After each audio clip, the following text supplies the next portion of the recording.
countries that illegal migration was coming from. Madam Secretary, overwhelmingly effective. We all understand the argument that you've made, that somehow this ad campaign on Fox News. Something unusual happened in this hearing, and it quickly turned into one of the most tense exchanges of the day. What started as a routine line of questioning about a government advertising campaign suddenly became a direct confrontation about taxpayer money, political connections, and whether the public was told the full truth. At the centre of this moment is a massive $220 million campaign, a campaign that critics say raises serious questions about how the contract was awarded, who benefited from it, and whether the process followed the rules. The lawmaker questioning the secretary doesn't start with accusations.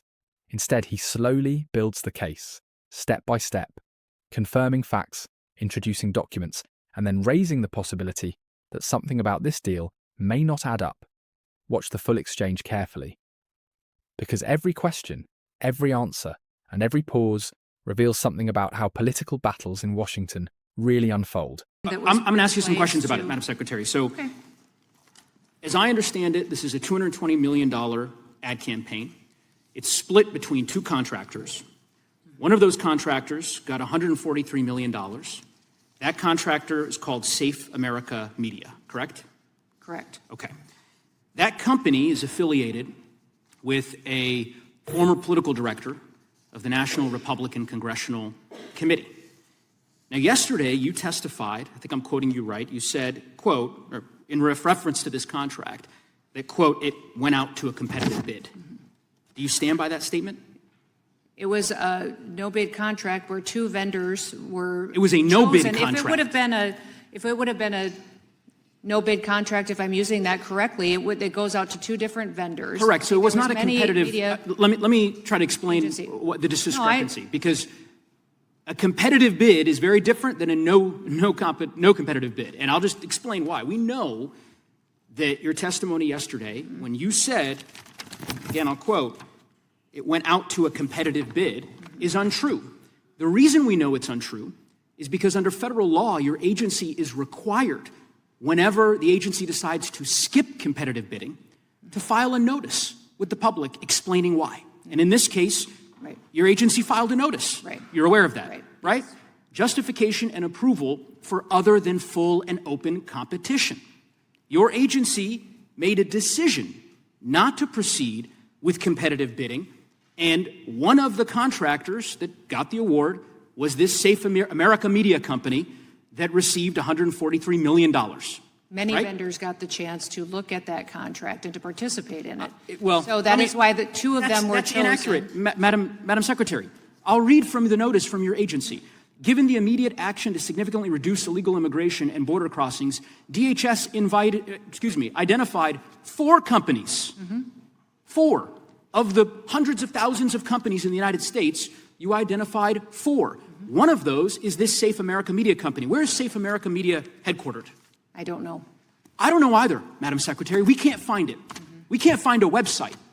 We did find an address that's registered for this company. Do you know where that address is? Is there a problem with this contract? I'll tell you about it. According to Madam law, Secretary, the address is registered to a political operative.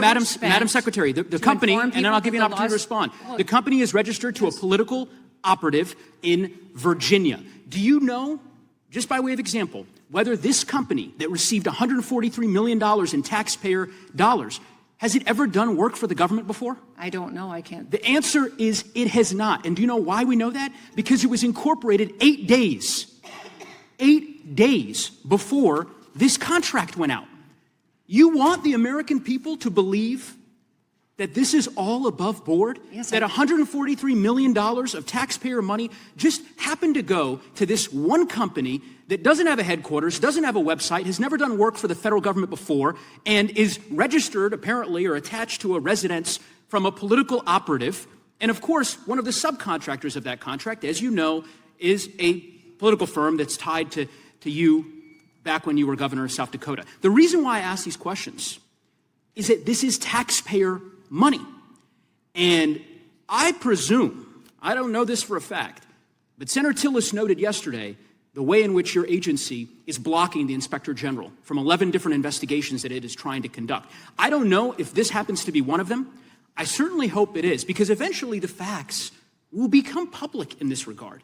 And there are serious laws implicated, conflict of interest laws, federal procurement laws, that I believe all merit... followed, all done correctly, all done legally. correctly. 14 billion impressions from that marketing campaign. Sure. It was money spent in this country and in 8 different countries that illegal migration was coming from. Madam Secretary, overwhelmingly effective. We all $39 understand the argument that you've made. The argument that you've made that somehow this ad campaign on Fox News of you at Mount Rushmore has led to millions of people self-deporting. You're using why do you think millions they of did dollars of self-deport? taxpayer Had they not known? money in this way. It is fraud, and ultimately, I think there's going to be accountability.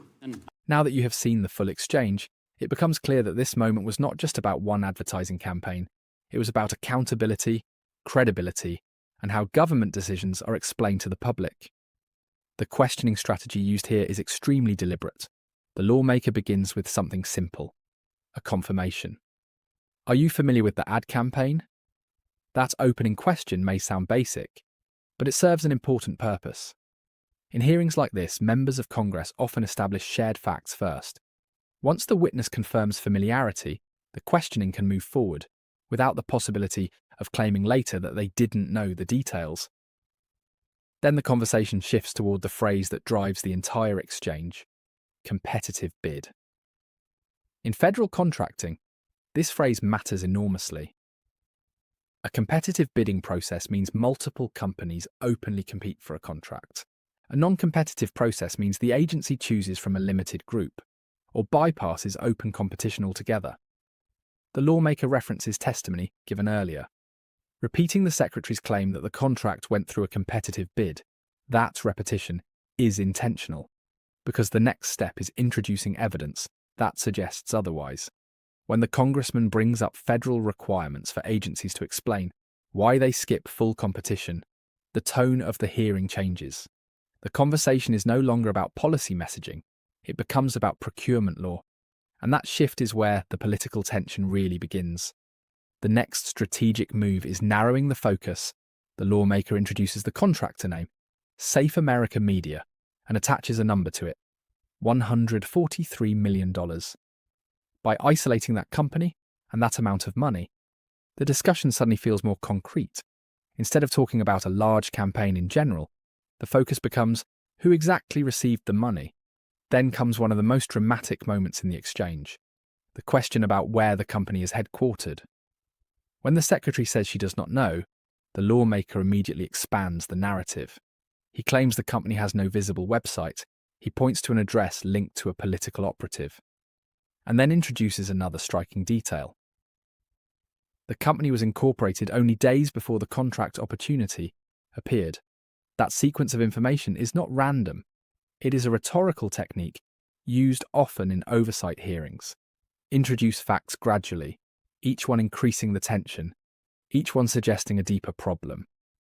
By the time the final detail is delivered, the audience is already forming a narrative in their mind: a new company, political connections, a massive contract, taxpayer money. Whether or not every claim ultimately holds up under investigation, the story being constructed is powerful.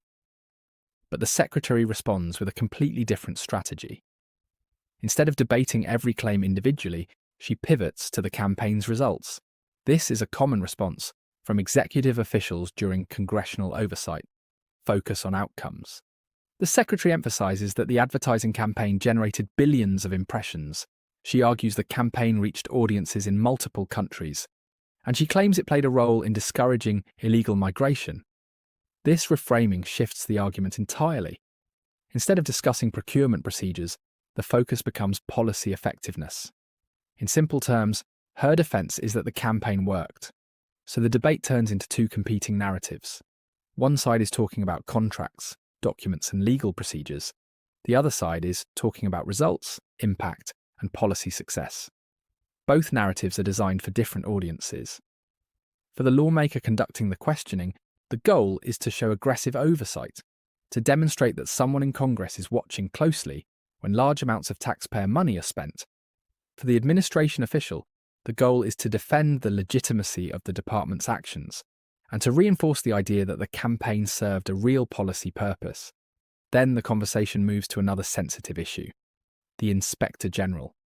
Oversight bodies like the Inspector General exist specifically to investigate government agencies. But conflicts between agencies and inspectors general are not uncommon. The Secretary argues that investigators have access to the department, but must follow formal procedures, including submitting a scoping memo before launching an investigation. This may sound technical, but it highlights a deeper tension in government oversight. Investigators want broad access. Agencies want structured processes. Both sides claim they are protecting accountability, but the disagreement itself becomes part of the political fight.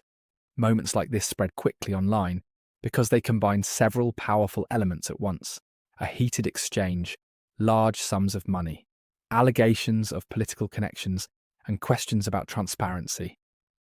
And everyone in that hearing room understands something important. The real audience is not just the committee, it is the millions of people who will later watch the clip. On television, on social media, and on political commentary channels. That is why the pacing of the questioning matters so much. The lawmaker releases information step by step. First the contract amount, then the contractor name, then the timeline, then the alleged political links. Each detail increases the pressure. Meanwhile, the Secretary maintains a steadier tone, emphasising policy outcomes and projecting confidence in the department's actions. That contrast creates the drama of the exchange. One side using prosecutorial intensity, the other using administrative calm. And in modern political communication, tone can shape public perception almost as much as the facts themselves. But beyond the political theatre, there is a larger issue behind this confrontation. How should the government balance speed and oversight? When agencies face urgent policy challenges, they sometimes rely on limited competition contracts. Supporters argue this allows faster action. Critics argue it risks favouritism or misuse of taxpayer funds. That debate has existed in Washington for decades, and hearings like this are where those tensions become visible to the public. Because when hundreds of millions of dollars are involved, questions about transparency become unavoidable. So the real question raised by this exchange goes far beyond one advertising campaign. It is about how government power is exercised, how taxpayer money is spent, and how much scrutiny those decisions should receive. But now I want to hear from you.